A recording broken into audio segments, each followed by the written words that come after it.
Hello guys, तो कैसे हो सब लोग? बढ़िया ना? गुड। चलो तो आगे हम ऑलमोस्ट लास्ट वाली हाइब्रिडाइजेशन पे, लास्ट लेक्चर नहीं है, लास्ट हाइब्रिडाइजेशन बोल रही हूँ। कौन सी?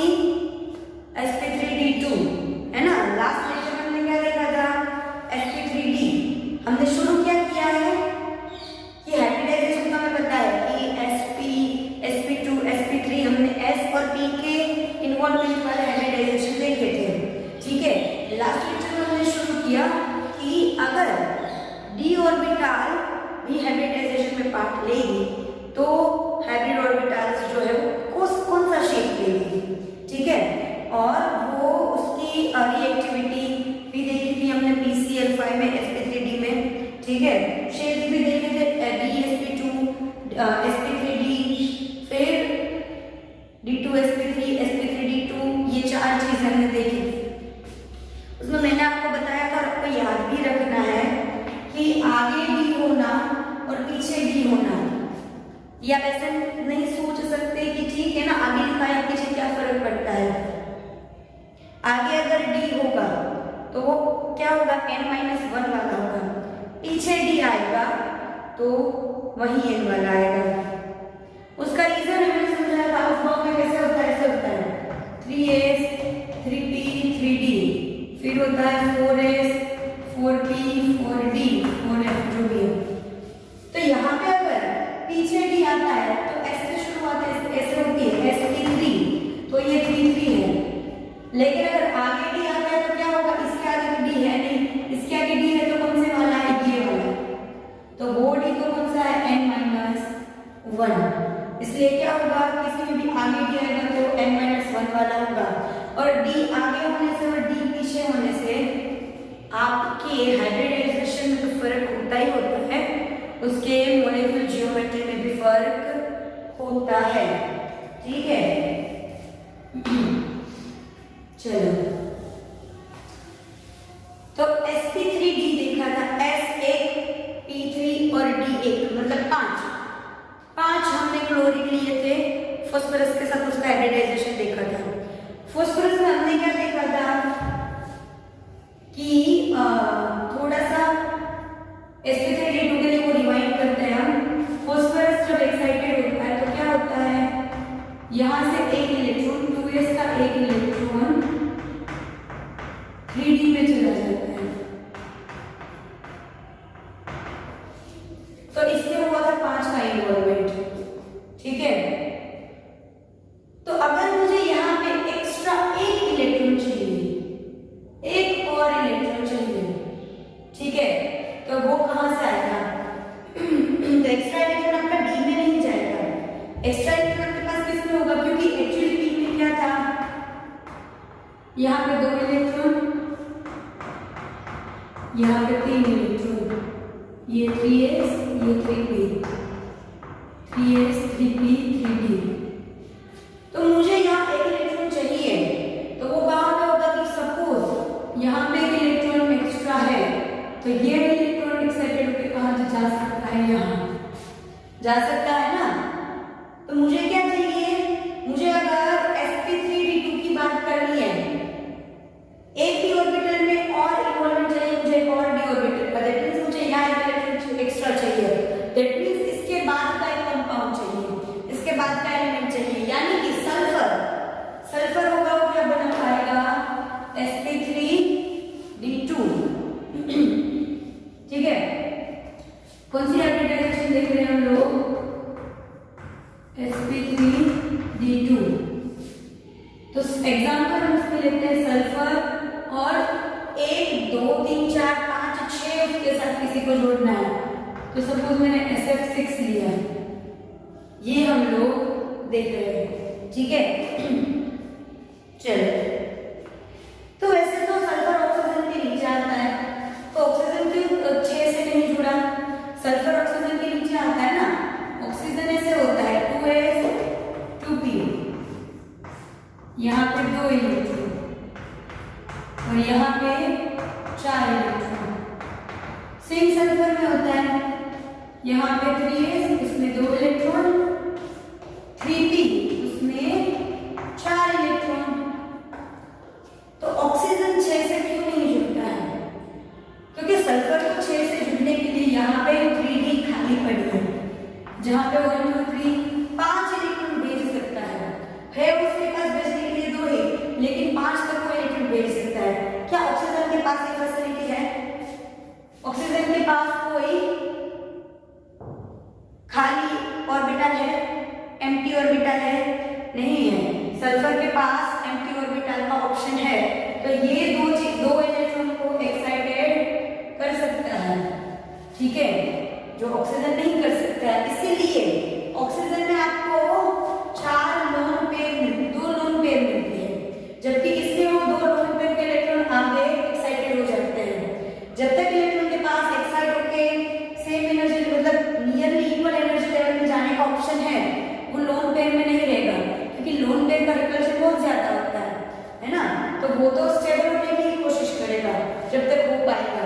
तो सल्फर क्या करेगा? सल्फर में क्या होगा? नियोन, उसके बाद यहाँ पे 3s में 2 इलेक्ट्रॉन बड़ा हो गया ना, 3p में 4 इलेक्ट्रॉन। ये नॉर्मल उसका क्या है? सल्फर का इलेक्ट्रॉन कॉन्फ़िगरेशन। अभी हम एक्साइटेड सल्फर लेते हैं, है क्या? ये 16 राइट। तो यहाँ पे नियोन 3s, इसमें एक ही इलेक्ट्रॉन होगा, 3p में भी तीनों में एक इलेक्ट्रॉन हो जाएंगे, और ये जो 2 इलेक्ट्रॉन थे वो यहाँ पे आपकी 3d जो है,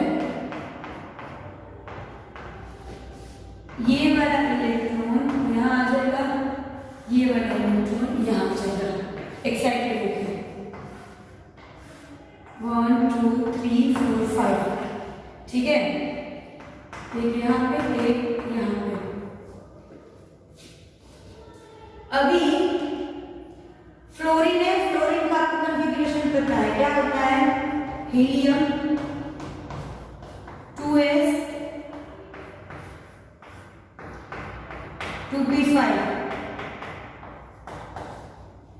तो ये एक इलेक्ट्रॉन है, वो एक इलेक्ट्रॉन क्या कर सकता है? कोवेलेंट बॉन्ड बना सकता है। तो यहाँ पे कैसे होगा?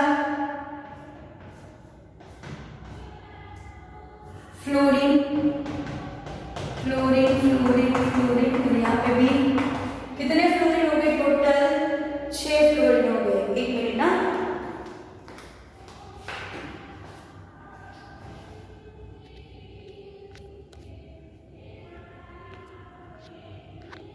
चलो सॉरी मेरा फोन आ गया था। चलो यहाँ पे 6 फ्लोरीन जा पाएंगे, ये वाला फ्लोरीन का इलेक्ट्रॉन यहाँ ऐसे जाएगा सबका।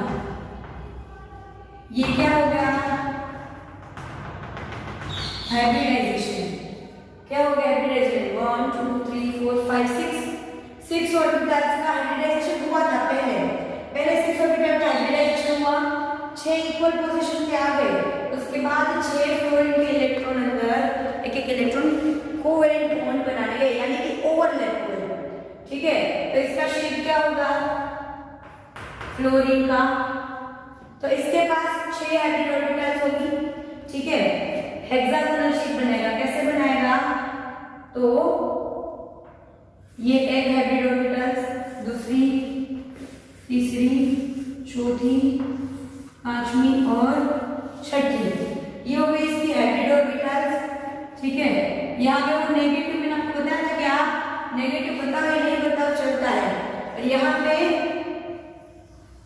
एफ ऑर्बिटल, एफ मतलब एफ की पी ऑर्बिटल है, एफ की क्या आएगी इधर? पी ऑर्बिटल आएगी ना। फ्लोरीन यहाँ पे सल्फर आएगा, मैं मिस्टेक, यहाँ पे फ्लोरीन की क्या आएगी? पी ऑर्बिटल्स आएंगी, फ्लोरीन की पी ऑर्बिटल्स, छुपी वाली ऑर्बिटल्स। तो ये हो गया ओवरलैपिंग, ठीक है।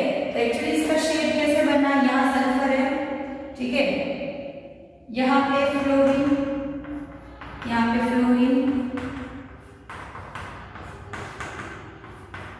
अभी इसमें क्या होगा, ये चारों सेम प्लेन में, ये चारों क्या है, सेम प्लेन में है। ये ऊपर की तरफ है और ये नीचे की तरफ है, ठीक है। तो ये आपका शेप कैसा बन गया, आप हेक्सागोनल भी कह सकते हो, एक तो इसे क्या कह सकते हो, हेक्सागोनल। दूसरा क्या कह सकते हो, देखो एक स्क्वायर है, उसने ऊपर एक पिरामिड ऐसे बनाया है, उसने नीचे एक पिरामिड ऐसे बनाया हुआ है। तो ये मैंने शेप्स के वक्त आपको समझाया था कि इसको क्या बोलते हैं, स्क्वायर बाय पिरामिड। क्या बोलते हैं, स्क्वायर बाय पिरामिड। लेकिन टेक्स्ट बुक में हमने हेक्सागोनल वर्ड यूज किया है, तो हेक्सागोनल आपको रखना है, लेकिन स्क्वायर बाय पिरामिड भी ये हुआ, ठीक है। तो ये कौन सा हुआ बच्चों आपका SF6, ठीक है। तो ये sp3d2 हुआ, ओके। अभी ये हो गया, अपने कितने देखी, sp, sp2, sp3, sp3d, sp3d2, 5 तरह के हमने हाइब्रिडाइजेशन देखे, ठीक है टोटल। अभी एग्जाम में आपको सपोज नीट की एग्जाम आप दे रहे हो या जेईई की एग्जाम दे रहे हो, तो 12th में, क्योंकि 12th में इसका भी पोर्शन आता है, 11th का भी थोड़ा, ठीक है। या बोर्ड की एग्जाम दे रहे हो तो उसमें 1 मार्क में क्वेश्चन आ सकता है बच्चों आपको कि मॉलिक्यूल दे दिया PCl5 या PF5, तो आपको पता चल जाएगा कि क्या है वो sp3d है। लेकिन हर बार ऐसा जरूरी नहीं है, जैसे कि NH3 में 3 ही हाइड्रोजन जुड़ते हैं, तो सोचो तो sp2 हाइब्रिडाइजेशन होगा, जिसमें 3 मॉलिक्यूल एटम्स जुड़ते हैं, उसमें क्या होता है 3 ऑर्बिट का हाइब्रिडाइजेशन, यानी spp 3 हो गए sp2। लेकिन NH3 में होता कौन सा है, sp3 H2O, तो 2 ही मॉलिक्यूल जुड़े हैं, यानी कि लीनियर होना चाहिए, यानी sp होना चाहिए, लेकिन उसमें भी होता है sp3। तो एग्जाम में किसी ने आपको 1 मार्क में पूछ लिया कि ये मॉलिक्यूल है, इसका हाइब्रिडाइजेशन क्या होगा, तो आप क्या 1 मार्क के लिए ये सब करने बैठोगे, नहीं ना, कितना लंबा हो जाएगा।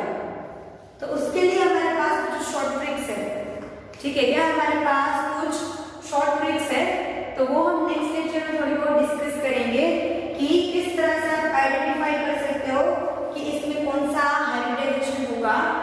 और एक नई थ्योरी हम शुरू करेंगे, ये कौन सी थी, वैलेंस बॉन्ड थियरी।